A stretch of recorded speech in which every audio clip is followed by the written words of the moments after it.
Hi, welcome back to the channel. I'm Michelle, and today I'm going to be sharing my 2024-2025 homeschool budget. So if you're new to my channel, I have 3 children I'm homeschooling. I have my 11-year-old who's in 6th grade this year, my 7-year-old who's doing 2nd, 3rd grade work, and my 4.5-year-old who is doing pre-K level work. And I do like sharing my homeschool budget because homeschooling is an expense. And I think if we share our numbers and share our information, people get a better idea of what it costs to actually homeschool. And that will, of course, vary depending on, your family size, the ages of your kids, what state you live in, if you have any type of charter funds or anything like that. In the state I live in, there's no such thing as charter funds or anything like that. Everything is out of pocket for us. And how I do this is I don't buy curriculum in a lump sum like the beginning of the year. We year-round homeschool, so I just buy as needed.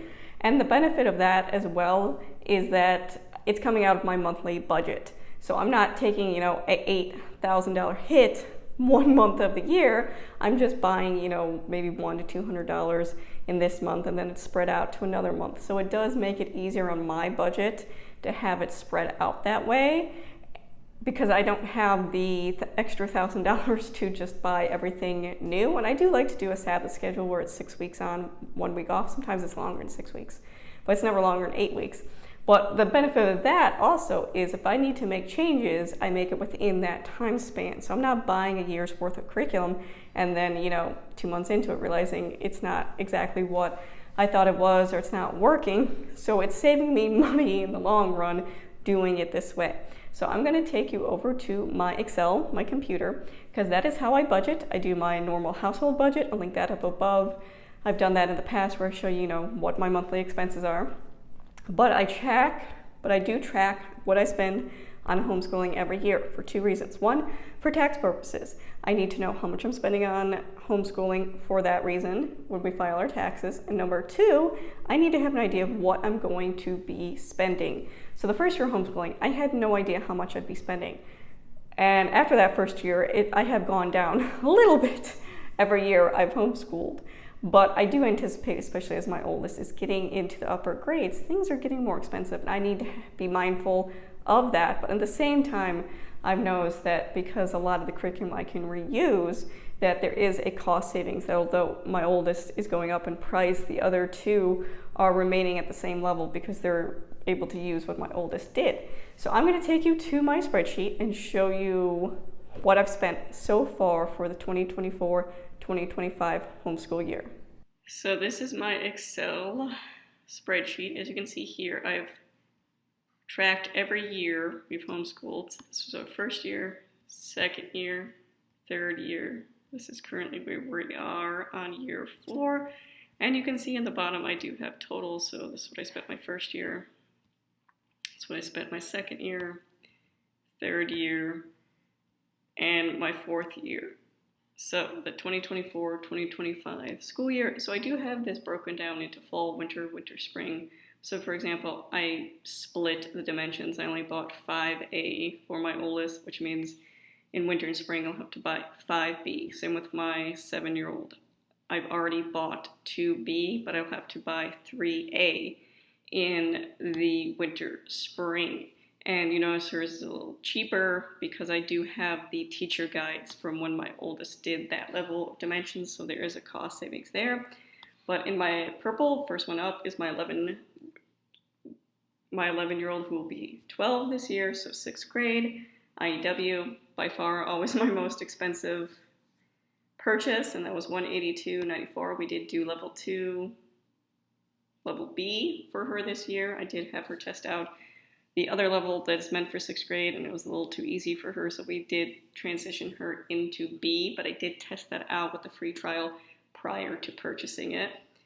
I bought Dimensions 5A for her, that's 74, and you can see here I do anticipate another 74 that will need to be spent on that. Lighting and Literature, grade 5, which I will have to change because that's Lighting and Literature, grade 6. I copied and pasted it from the previous year, as you can see here. Lighting and Literature, grade 6 was $99. The books I usually do between Amazon or Thrift Books to get all the readers that go with that. That was $53. Phonetic Zoo, luckily another mom was willing to let me use her Phonetic Zoo She just asked that I pay shipping, so that is $6.91. Now I have to tell you, I'm not sure I would have done Fanatics Zoo if I had to pay full price because IEW does have more expensive products, but I am thankful for my homeschool mom friends. Sadly, vocab was zero because I had a thrift books credit, so I just bought it from there. The Hearth and Story, I bought the Brain Food, so that was $3. Learning How to Learn, this is a book I plan on using with my daughter, which was $9.39 from Thrift Books. Michael Clay Thompson, so I bought the Town Level, which was off eBay. This was all off eBay here, and that was $67. And the Voyage Level, which is the level after that, in full, was $135 off eBay, and that's the teacher books and the student books. I bought a punctuation book for my daughter to practice punctuation off Amazon. That was $7. And you can see that's the bulk of hers. Now, my 7 and 8-year-old, I bought Dimensions 2B for her, dyslexia workbook from Amazon to help her with her number and letter reversal. You can see I didn't have to spend anything with language arts in the bulk of it because we are doing core knowledge grade 3 for that. And we are doing all about reading level 3 for reading this year. I already have all about reading level 3. A mom was nice enough to give me her copy after her child finished it, and core knowledge is completely free online. So you can see I'm saving a lot of money by the generosity of mom friends, but also picking curriculum that is free and available, and I do think core knowledge is a really good program to use. So Spanish, I had to get Song School Spanish 2 for my 7-year-old daughter, and that was $52. That's the student book and the workbook, and it does come with the audio that goes with that as well. I bought a Spanish phrase book from Thrift Books to help us with our everyday Spanish around the house, and a Handwriting Without Tears handwriting book for my 7-year-old, which was $14.95. The only thing I really anticipate paying next semester is the next set of dimensions for her, so that takes care of her. And then I'm going to go over to my son real quick. These are the things I purchased for him. Fun Time Phonics was $7.49. That was off Thrift Books. Mathematical Reasoning, which I bought new, $35. Get Ready for the Code, $24.50. Handwriting Without Tears, workbooks for him, $17.25. You can see I'm using Core Knowledge Preschool for the bulk of his reading as well. And I will continue to use Core Knowledge Kindergarten once he finishes that, but that is zero expense. Group subjects, you can see this is by far the most cost savings because I've chosen to use free resources. Core Knowledge Science, we've done this the last 3 years. This is our 4th year using it. Fantastic program, completely free online. Core Knowledge History, we are doing United States History, the 7th grade unit. Again, completely free online, cost me nothing. Blessings of Liberty, this is a Core Knowledge Social Justice unit we'll be using this year, and that is $0. And we are doing the Mint and Bloom election study. That is our social justice topic we are covering until obviously the election. And that was completely free through their newsletter, the different units that they have available. So you can see I've saved a lot of money by choosing to use these resources. I do think all of them are quality resources.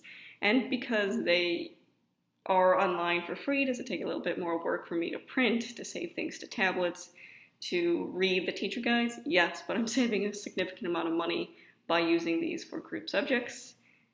The only other thing I have is teacher resources, so books I have picked up for myself to further my education or help me with teaching.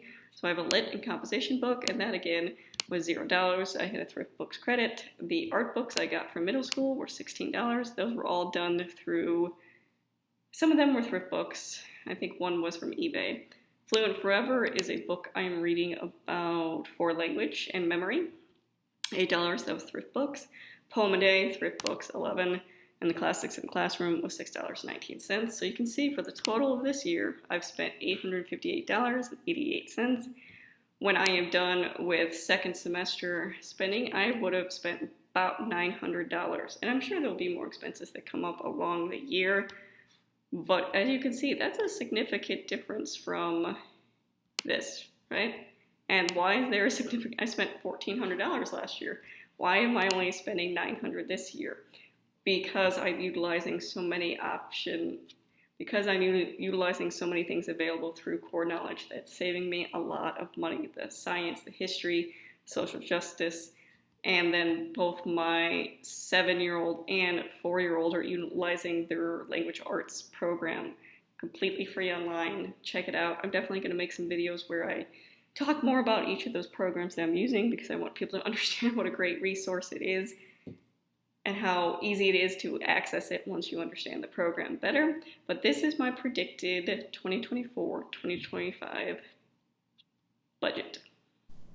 So like I said, that is my budget for the upcoming school year. I will continue to update. I usually do a mid-year kind of where we are budget-wise, and I do at the end of the year kind of what I've spent on everything. And I think it helps people get a better idea of the cost of homeschooling. And like I said, divvying it up the way I do and keeping track of it does help me stay on my budget, because I think it's very easy to overspend in homeschooling, and that this kind of keeps you on track and accountable in your homeschool spending. So if you have any specific questions about anything I showed you, leave in the comments below. If not, thank you for watching.